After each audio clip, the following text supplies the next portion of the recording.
Good morning, everyone. I'm Phương from. Welcome back to the course Food Waste Management.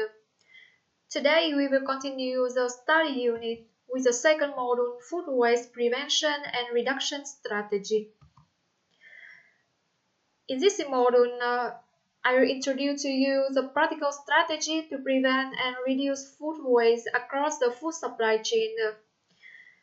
You will learn about the prevention principle, Lean Six Sigma approaches, stage-specific intervention, and waste minimization and valorization practice. We will also understand why prevention is the most important and the most prioritized action. This module supports the learning outcome by linking data-driven analysis to concrete action that improve efficiency, sustainability, and resource use. Finally, you will develop competence in system thinking, process improvement, waste prevention planning, and practical application of tools that can be used in food system and policy making. By the end of this module, you will be able to apply prevention strategy across multiple stages of food system to reduce avoidable loss, and you will be able to implement waste minimization practice to optimize the use of material throughout the food supply chain. This lesson is about food waste prevention strategy across multiple stages of the food system. I will introduce to you principle of food waste prevention, application of Lean Six Sigma in food waste prevention, prevention strategy for each stage of food supply chain, and finally systemic and cross-stage prevention approaches. Food waste prevention includes five principles. The first principle is to avoid waste generation, which means prevention stop waste before it occurs by identifying inefficiency across all stages of the supply chain. All the stages of food supply chain are interconnected. So any action or decision in one stage can affect the other stage. That's why we have to consider everything holistically. Continuous improvement in food waste prevention require ongoing monitoring, audit, and performance reviews. Behavioral change is crucial because awareness and training support responsible practice. A culture that values food encourages long-term waste reduction. And last but not least is collaboration. It includes sharing information and aligning goals.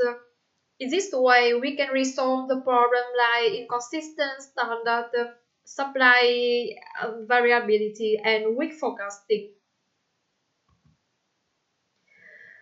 To translate principle into action, we need some structured approach like Lean Six Sigma. Basically, it's a data-driven approach that improves efficiency, quality, and consistency by combining Lean and Six Sigma philosophies. Starting from the manufacturing industry, now it is very widely used also in food industry where operational efficiency supports sustainability and food waste prevention. The core aim of Lean Six Sigma is to deliver maximum customer value while minimizing all form of waste. Firstly, we consider Lean philosophy. It focuses on the elimination of all non-value adding activity.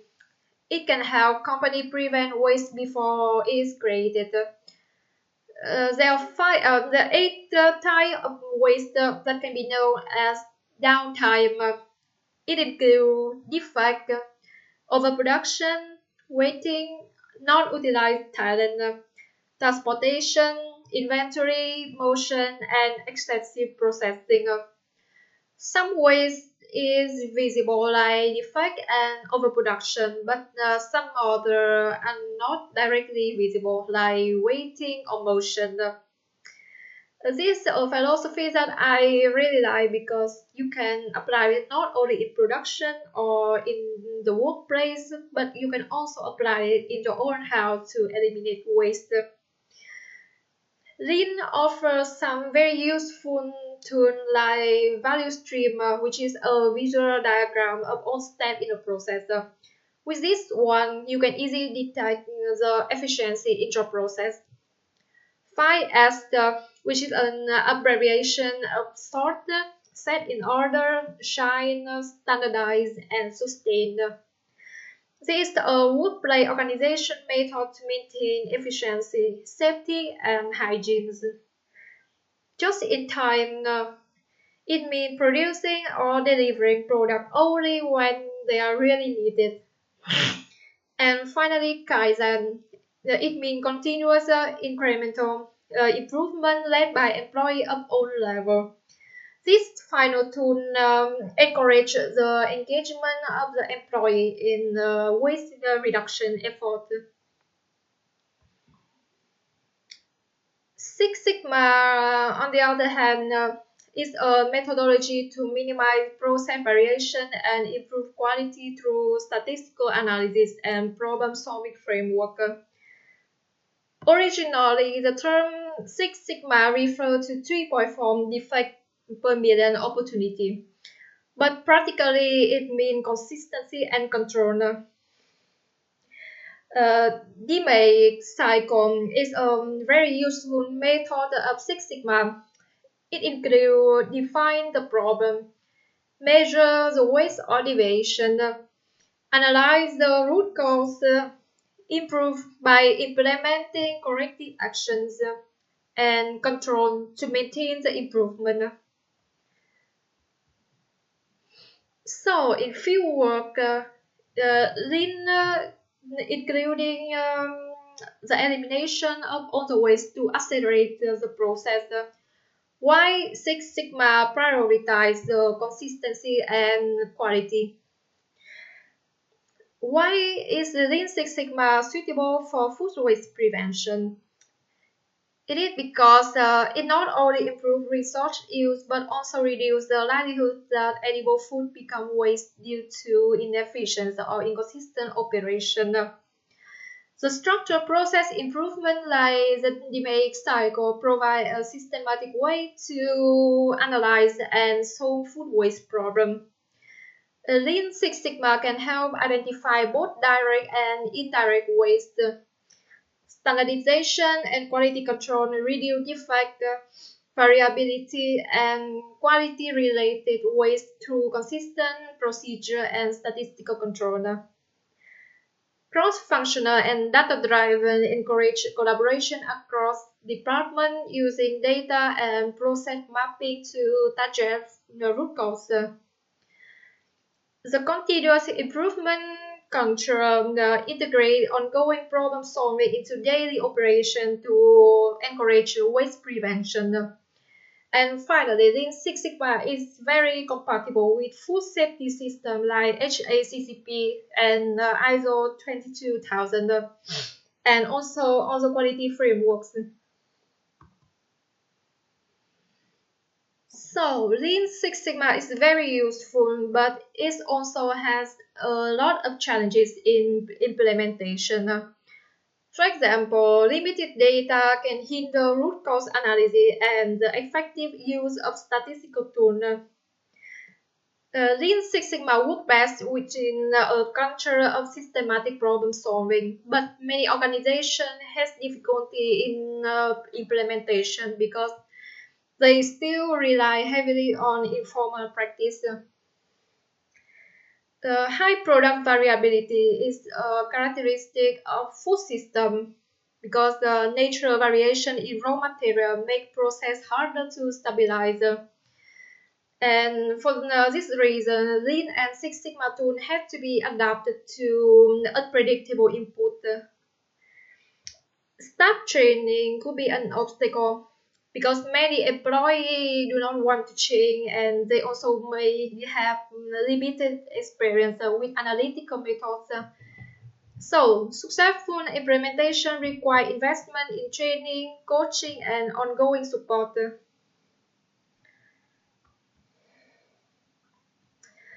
Now we are going to consider the strategy of food waste prevention in every stage of food supply chain. In agricultural production, most waste are because of uncontrollable factor, but we can still apply strategy to prevent as much as possible.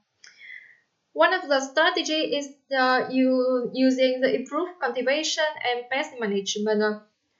We can use better field monitoring, resistant variety, and crop rotation to reduce damage and maintain plant health.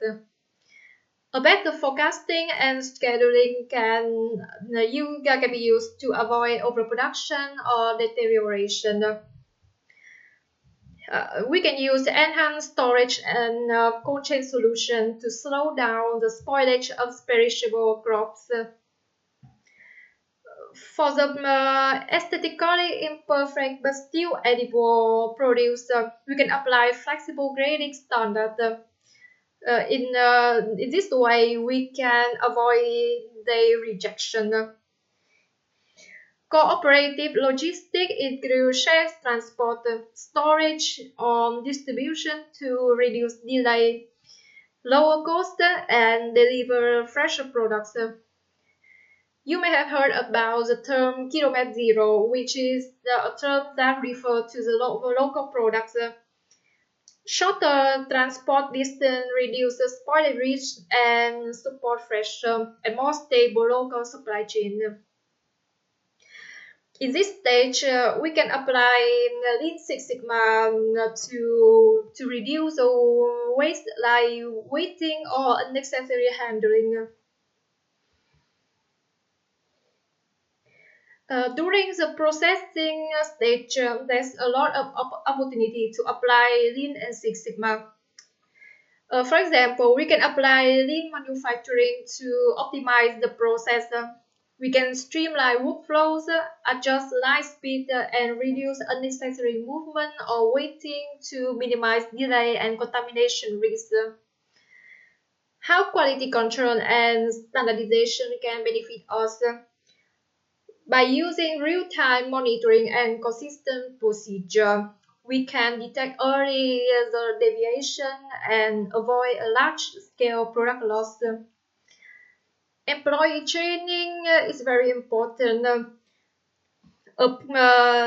Appropriate training program should include proper handling, hygiene, equipment use, and problem solving in order to reduce human error and make waste prevention a part of the operation.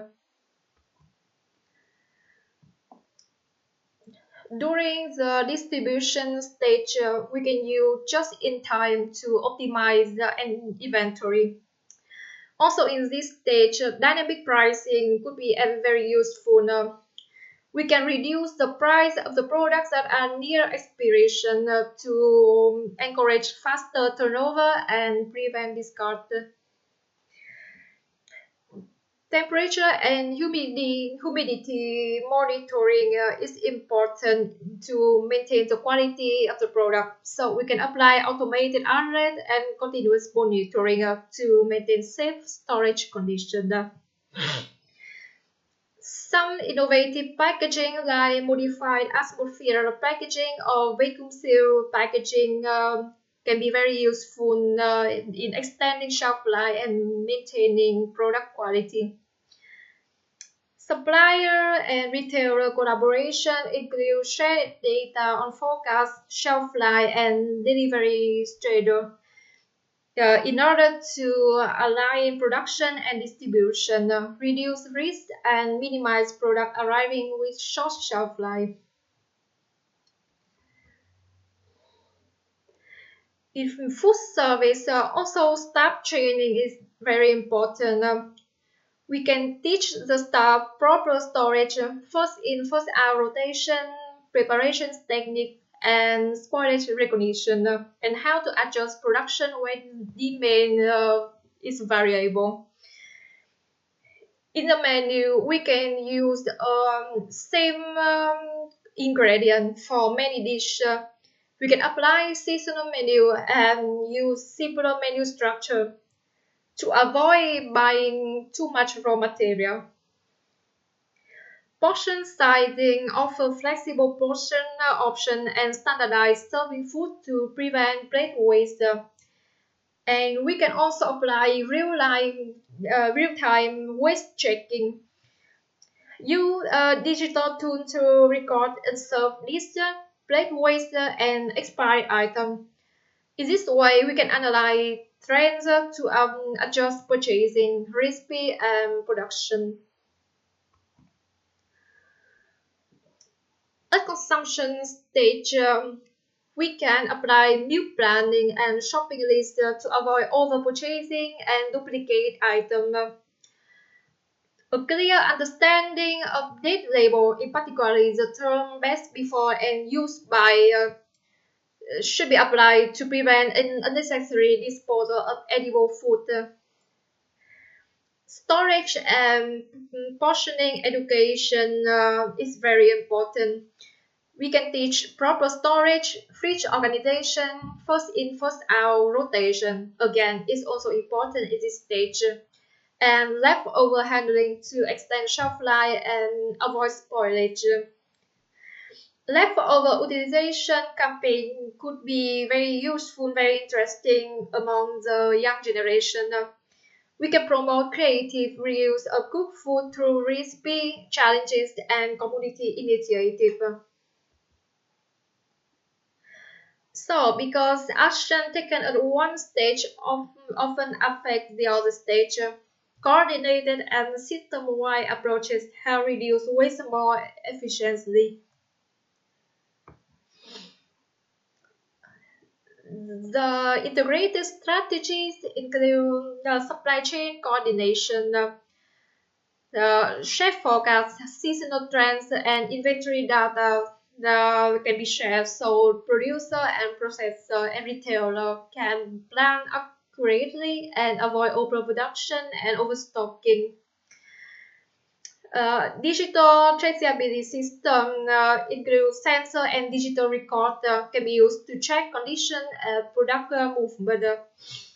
Using this technology, we can detect delay or mishandling and take corrective action as soon as possible to prevent spoilage. Consumer engagement for this strategy, we can run a campaign and education program to build awareness, promote responsible behavior, and support system-wide waste reduction. Policy and regulation can help reducing waste by implementing clear date label rules, applying incentive for donation, and national guidelines that support prevention, improve infrastructure, and encourage industry in compliance. Thank you for joining me today. I hope you enjoyed the lesson. For the next lesson, we will discuss about the minimization of food waste. So that's about what to do with the remaining waste after all the reduction attempts. See you next time.